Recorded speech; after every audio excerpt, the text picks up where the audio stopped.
इस समय संकट के बहुत बड़े गंभीर दौर से गुजर रहा है। आमतौर पर कभी जब कोई प्राकृतिक संकट आता है, तो वो कुछ देशों या राज्यों तक ही सीमित रहता है। लेकिन इस बार ये संकट ऐसा है, जिसने विश्व भर में पूरी मानव जाति को संकट में डाल दिया है। जब प्रथम विश्व युद्ध हुआ था, जब द्वितीय विश्व युद्ध हुआ था, तब भी इतने देश युद्ध से प्रभावित नहीं हुए थे, जितने आज कोरोना की इस बीमारी से हैं। पिछले 2 महीने से हम निरंतर दुनिया भर से आ रहे कोरोना वायरस से जुड़ी चिंताजनक खबरें देख रहे हैं, सुन रहे हैं। इन 2 महीनों में भारत के 130 करोड़ नागरिकों ने कोरोना जैसी वैश्विक महामारी का डटकर मुकाबला किया है। सभी देशवासियों ने आवश्यक सावधानियां बरतने का भरसक प्रयास भी किया है। लेकिन बीते कुछ दिनों से एक ऐसा माहौल बन रहा है, ऐसा लग रहा है जैसे हम संकट से बचे हुए हैं। ऐसा लगता है सब ठीक है। वैश्विक महामारी कोरोना से निश्चिंत हो जाने की ये सोच सही नहीं है।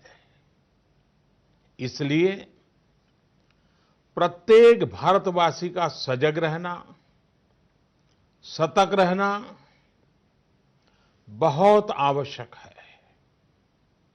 साथियों, आपसे मैंने जब भी जो भी मांगा है, मुझे कभी भी देशवासियों ने निराश नहीं किया है। ये आपके आशीर्वाद की ताकत है कि हम सब मिल करके अपने निर्धारित लक्ष्यों की तरफ आगे बढ़ रहे हैं। प्रयास सफल भी होते हैं। आज मैं आप सभी देशवासियों से, 130 करोड़ देशवासियों से, आप सबसे कुछ मांगने आया हूं। मुझे आपके आने वाले कुछ सप्ताह चाहिए। आपका आने वाला कुछ समय चाहिए। मेरे प्यारे देशवासियों, अभी तक विज्ञान कोरोना महामारी से बचने के लिए कोई निश्चित उपाय नहीं सुझा सका है और न ही इसकी कोई वैक्सीन बन पाई है। ऐसी स्थिति में हर किसी की चिंता बढ़नी बहुत स्वाभाविक है। दुनिया के जिन देशों में कोरोना का वायरस और उसका प्रभाव ज्यादा देखा जा रहा है, वहां अध्ययन में एक और बात सामने आई है। इन देशों में शुरुआती कुछ दिनों के बाद अचानक बीमारी का जैसे विस्फोट हुआ है। इन देशों में कोरोना से संक्रमित लोगों की संख्या बहुत तेजी से बढ़ी है। भारत सरकार इस स्थिति पर, इस वैश्विक महामारी के फैलावे के इस ट्रैक रिकॉर्ड पर पूरी तरह नजर रखे हुए है। हालांकि कुछ देश ऐसे भी हैं जिन्होंने आवश्यक निर्णय भी किए और अपने यहां के लोगों को ज्यादा से ज्यादा आइसोलेट करके स्थिति को संभाला है और उसमें नागरिकों की भूमिका बहुत अहम रही है। भारत जैसे 130 करोड़ की आबादी वाले देश के सामने, और हम वो देश हैं जो विकास के लिए प्रयत्नशील देश हैं, और हम जैसे देश पर कोरोना का ये संकट सामान्य बात नहीं है। आज जब बड़े-बड़े और विकसित देशों में हम इस वैश्विक महामारी का व्यापक प्रभाव देख रहे हैं, तो भारत पर इसका कोई प्रभाव नहीं पड़ेगा, ये मानना गलत है। और इसलिए इस वैश्विक महामारी का मुकाबला करने के लिए दो प्रमुख बातों की आवश्यकता है। पहला, संकल्प, और दूसरा, संयम। संकल्प और संयम। आज 130 करोड़ देशवासियों को अपना संकल्प और दृढ़ करना होगा कि हम इस वैश्विक महामारी को रोकने के लिए एक नागरिक के नाते अपने कर्तव्य का पालन करेंगे। केंद्र सरकार, राज्य सरकारों के दिशा निर्देशों का पूरी तरह से पालन करेंगे। आज हमें यह संकल्प लेना होगा कि हम स्वयं संक्रमित होने से बचेंगे और दूसरों को भी संक्रमित होने से बचाएंगे। साथियों, इस तरह की वैश्विक महामारी में एक ही मंत्र काम करता है, हम स्वस्थ तो जग स्वस्थ। हम स्वस्थ तो जग स्वस्थ। ऐसी स्थिति में जब इस बीमारी की कोई दवा नहीं है, तो हमारा खुद का स्वस्थ बने रहना यह सबसे पहली आवश्यकता है। इस बीमारी से बचने और खुद के स्वस्थ बने रहने के लिए दूसरी अनिवार्यता है, वो है संयम। और संयम का तरीका क्या है? भीड़ से बचना, घर से बाहर निकलने से बचना, आजकल जिसे सोशल डिस्टेंसिंग कहा जा रहा है, कोरोना वैश्विक महामारी के इस दौर में ये सोशल डिस्टेंसिंग ये बहुत ही ज्यादा आवश्यक है और कारगर भी है। हमारा संकल्प और संयम इस वैश्विक महामारी के प्रभाव को कम करने में बहुत बड़ी भूमिका निभाने वाला है। और इसलिए अगर आपको लगता है कि आप ठीक हैं, आपको कुछ नहीं होगा, आप ऐसे ही मार्केट में घूमते रहेंगे, सड़कों पर जाते रहेंगे और कोरोना से बचे रहेंगे, मैं समझता हूं ये सोच सही नहीं है। ऐसा करके आप अपने साथ और अपने प्रियजनों को, अपने परिवार के साथ अन्याय करेंगे। इसलिए मेरा सभी देशवासियों से ये आग्रह है कि आने वाले कुछ सप्ताह तक जब बहुत जरूरी हो तभी अपने घर से बाहर निकलें।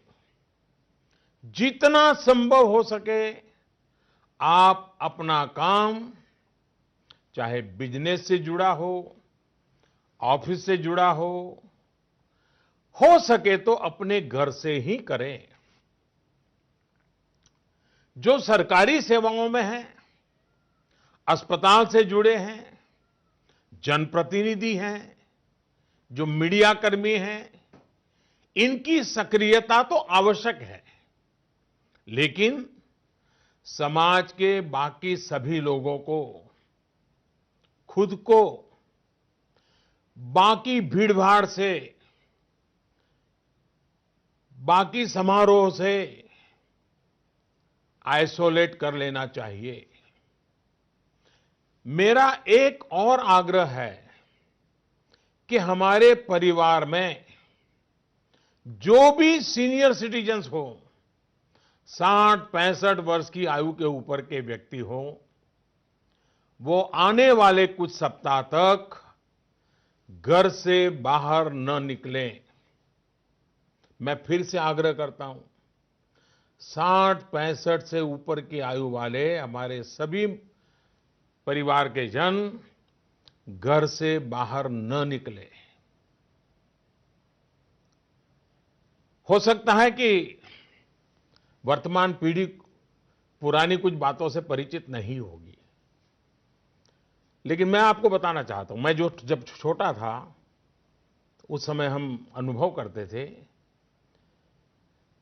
उस समय जब युद्ध की स्थिति होती थी तो गांव-गांव ब्लैकआउट किया जाता था।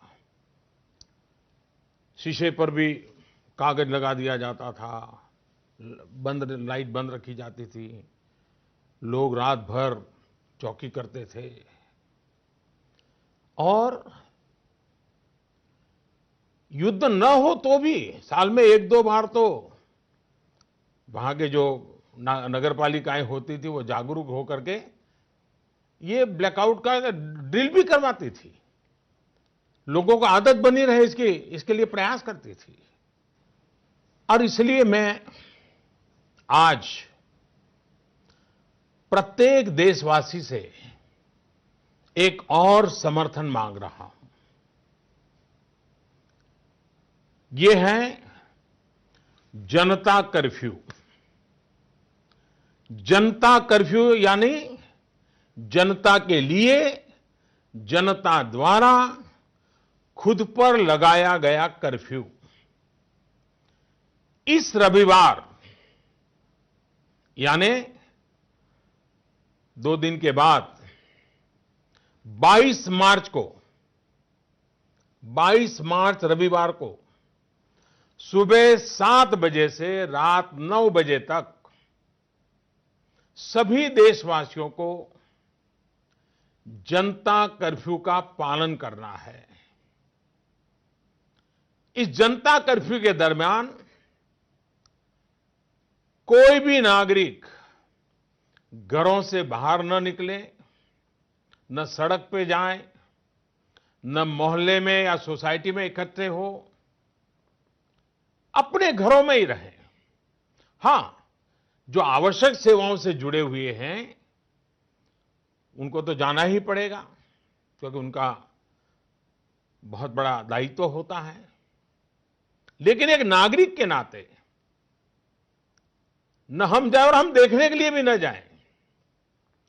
साथियों, 22 मार्च को हमारा ये प्रयास हमारे आत्मसंयम, देश हित में कर्तव्य पालन के संकल्प का एक मजबूत प्रतीक होगा। 22 मार्च को जनता कर्फ्यू की सफलता, इसके अनुभव हमें आने वाली चुनौतियों के लिए भी तैयार करेंगे। मैं देश की सभी राज्य सरकारों से भी आग्रह करूंगा कि वो जनता कर्फ्यू का पालन कराने का नेतृत्व करें। हमारे देश में कई संगठन हैं, एनसीसी हैं, एनएसएस हैं, कई युवा संगठन हैं, सिविल सोसाइटी है, खेलकूद के संगठन हैं, कई प्रकार के संगठन हैं, धार्मिक संगठन है, सामाजिक संगठन है, सब कोई। सबसे मैं अनुरोध करूंगा कि अभी से लेकर रविवार तक इस जनता कर्फ्यू का संदेश लोगों तक पहुंचाएं, लोगों को जागरूक करें। आप ये भी कर सकते हैं, हर दिन 10 नए लोगों को फोन करके आप इस वैश्विक महामारी के संबंध में नागरिक को करने वाले काम, जनता कर्फ्यू की बात उनको समझाएं, उनको बताएं। मेरे प्यारे देशवासियों, ये जनता कर्फ्यू एक प्रकार से हमारे लिए, भारत के लिए एक कसौटी की तरह होगा। ये कोरोना जैसी वैश्विक महामारी के खिलाफ लड़ाई के लिए भारत कितना तैयार है, ये देखने और परखने का भी समय है। आपके इन प्रयासों के बीच जनता कर्फ्यू के दिन 22 मार्च को, रविवार को ही, मैं आपसे एक और सहयोग चाहता हूं। साथियों, पिछले 2 महीनों से लाखों लोग अस्पतालों में, एयरपोर्ट पर, दफ्तरों में, शहर की गलियों में दिन रात काम में जुटे हुए हैं। चाहे डॉक्टर हो, नर्सिस हो, हॉस्पिटल का स्टाफ हो, सफाई करने वाले हमारे भाई बहन हो, एयरलाइंस के कर्मचारी हो, सरकारी कर्मचारी हो, पुलिसकर्मी हो, मीडिया कर्मी हो, रेलवे, बस, ऑटो रिक्शा की सुविधा से जुड़े लोग हो, होम डिलीवरी करने वाले लोग हो, ये लोग अपनी परवाह न करते हुए दूसरों की सेवा में लगे हुए हैं। आज की परिस्थितियां देखें तो ये सेवाएं सामान्य नहीं कही जा सकती। आज खुद भी इनके संक्रमित होने का पूरा खतरा मोल लेते हैं।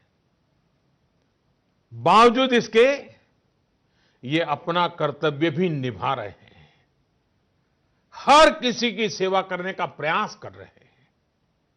ये अपने आप में राष्ट्र रक्षक की तरह कोरोना महामारी और हमारे बीच में एक शक्ति बनकर के खड़े हैं। देश ऐसे सब छोटे बड़े व्यक्तियों का, संगठनों का कृतज्ञ है। मैं चाहता हूं कि 22 मार्च रविवार के दिन हम ऐसे सभी लोगों को धन्यवाद अर्पित करें, और धन्यवाद अर्पित करने का तरीका भी देश के एक एक व्यक्ति को जोड़ सकता है। रविवार को, यानी जनता कर्फ्यू के दिन, शाम को ठीक 5 बजे हम अपने घर के दरवाजे पर खड़े होकर, या बालकनी में, या खिड़कियों के सामने खड़े होकर 5 मिनट तक, रविवार को शाम को 5 बजे 5 मिनट तक ऐसे लोगों का आभार व्यक्त करें। और आभार कैसे व्यक्त करेंगे? ताली बजा करके, थाली बजा करके, घंटी बजा करके हम उनके प्रति अपनी कृतज्ञता व्यक्त करें, उनका हौसला बढ़ाएं, उनको सैल्यूट करें। पूरे देश के स्थानीय प्रशासन से भी मेरा आग्रह है कि 22 मार्च को 5 बजे सायरन की आवाज से इसकी सूचना लोगों तक पहुंचाए। सेवा परमो धर्म के हमारे संस्कारों को मानने वाले ऐसे देशवासियों के लिए हमें पूरी श्रद्धा के साथ अपने भाव व्यक्त करने चाहिए। साथियों, संकट के इस समय में आपको ये भी ध्यान रखना है कि हमारी आवश्यक सेवाओं पर, हमारे हॉस्पिटलों पर दबाव बढ़ना नहीं चाहिए, ताकि हमारी हॉस्पिटल की व्यवस्थाओं को, हमारे डॉक्टरों को, हमारे पैरामेडिकल स्टाफ को इस महामारी के लिए प्राथमिकता देने की सुविधा बने। और इसलिए मेरा सभी देशवासियों से आग्रह यह भी है कि रूटीन चेकअप के लिए अस्पताल जाने की हमारी जो भी आदत रही हो, उससे बचना चाहिए। जितना बच सके बचना चाहिए। आपको बहुत जरूरी लग रहा हो तो अपनी जान पहचान वाले डॉक्टर, आपके फैमिली डॉक्टर या अपने रिश्तेदारी में जो डॉक्टर हो, उनसे फोन पर ही उनसे आवश्यक सलाह ले ले। अगर आपने इलेक्टिव सर्जरी जो बहुत आवश्यक ना हो, ऐसी सर्जरी उसकी कोई डेट ले रखी है, तो मेरा आग्रह है कि इसे भी आगे बढ़वा दें। 1 महीना बाद की तारीख ले दें। साथियों, इस वैश्विक महामारी का अर्थव्यवस्था पर भी व्यापक प्रभाव पड़ रहा है। कोरोना महामारी से उत्पन्न हो रही आर्थिक चुनौतियों को ध्यान में रखते हुए सरकार ने, भारत सरकार के वित्त मंत्री के नेतृत्व में, फाइनेंस मिनिस्टर के नेतृत्व में सरकार ने एक कोविड-19 इकोनॉमिक रिस्पांस टास्क फोर्स, इसके गठन का फैसला लिया है। ये टास्क फोर्स सारे स्टेक होल्डर से नियमित संपर्क में रहते हुए, फीडबैक लेते हुए, हर परिस्थिति का आकलन करते हुए निकट भविष्य में फैसले लेगी। ये टास्क फोर्स ये भी सुनिश्चित करेगी कि आर्थिक मुश्किलों को कम करने के लिए जितने भी कदम उठाए जाएं, उन पर प्रभावी रूप से अमल हो। निश्चित तौर पर ये महामारी ने देश के मध्यम वर्ग, निम्न मध्यम वर्ग और गरीब के आर्थिक हितों को भी गहरी क्षति पहुंचा दी है। संकट के इस समय में मेरा देश के व्यापारी जगत, उच्च आय वर्ग से भी आग्रह है कि अगर संभव है तो आप जिन जिन लोगों से सेवाएं लेते हैं, उनके आर्थिक हितों का ध्यान रखें। हो सकता है आने वाले कुछ दिनों में ये लोग दफ्तर ना आ पाएं, आपके घर ना आ पाएं। ऐसे में उनका वेतन न काटें, पूरी मानवीयता के साथ, संवेदनशीलता के साथ फैसला ले। हमेशा याद रखिएगा, उन्हें भी अपना परिवार चलाना है, अपने परिवार को बीमारी से बचाना है। मैं देशवासियों को इस बात के लिए भी आश्वस्त करता हूं कि देश में दूध, खाने पीने का सामान, दवाइयां, जीवन के लिए जरूरी ऐसी आवश्यक चीजों की कमी ना हो, इसके लिए तमाम कदम उठाए जा रहे हैं। ये सप्लाई कभी रोका नहीं जाएगा। इसलिए मेरा सभी देशवासियों से ये आग्रह है कि जरूरी सामान संग्रह करने की होड़ न लगाएं। आप पहले जैसे करते हैं वैसे ही सामान्य रूप से ही खरीदारी करें। पैनिक बाइंग ये कतई ठीक नहीं है, उसको न करें। साथियों, पिछले 2 महीनों में 130 करोड़ भारतीयों ने, देश के हर नागरिक ने देश के सामने ये जो संकट आया है, उस संकट को देशवासियों ने अपना संकट माना है। भारत के लिए, समाज के लिए देशवासियों से जो बन पड़ा है, हर किसी ने किया है। मुझे भरोसा है कि आने वाले समय में भी हम सभी देशवासी अपने कर्तव्यों का, अपने दायित्वों का इसी तरह निर्वाह करते रहेंगे। हां, मैं मानता हूं कि ऐसे समय में कुछ कठिनाइयां भी आती हैं। आशंकाओं और अफवाहों का वातावरण भी पैदा होता है। कई बार एक नागरिक के तौर पर हमारी अपेक्षाएं भी पूरी नहीं हो पाती। फिर भी ये संकट इतना बड़ा है और वैश्विक है। एक देश भी दूसरे देश को मदद नहीं कर पा रहा है। ऐसी स्थिति में सारे देशवासियों को इन दिक्कतों के बीच दृढ़ संकल्प के साथ इन कठिनाइयों का मुकाबला करने की भी आवश्यकता है। साथियों, हमें अभी अपना सारा सामर्थ्य खुद को बचाने के लिए, कोरोना से बचने के लिए ही प्राथमिकता देनी है। आज देश में केंद्र सरकार हो, राज्य सरकारें हो, स्थानीय निकाय हो, पंचायतें हो, जनप्रतिनिधि हो या फिर सिविल सोसाइटी, हर कोई अपने अपने तरीके से इस वैश्विक महामारी से बचने में अपना योगदान दे रहा है। आपको भी अपना पूरा योगदान देना है।